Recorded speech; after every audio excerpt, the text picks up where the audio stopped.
Il progetto Erasmus è uno dei fiori all'occhiello dell'Isis Verdi perché interpreta quello che per l'Istituto è uno degli obiettivi a cui tendiamo, e cioè quello dell'apertura all'internazionalizzazione. Da molti anni stiamo lavorando su questo, e il fatto di ospitare e a nostra volta essere ospitati i paesi stranieri quando gli scambi della mobilità ce lo consentono, ci dà davvero l'opportunità di concretizzare e di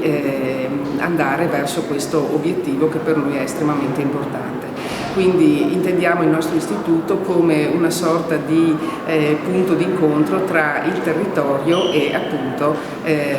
l'internazionalizzazione a cui teniamo molto. Il progetto Erasmus è un progetto di durata biennale, si rinnova ogni 2 anni, e in questi ultimi 2 anni abbiamo collaborato con 3 paesi, la Slovacchia, la Danimarca e la Germania. Ci ha visto protagonisti di diverse mobilità, sia brevi, cioè di 1 settimana, in cui i nostri studenti vanno in questi paesi e vengono ospitati dagli istituti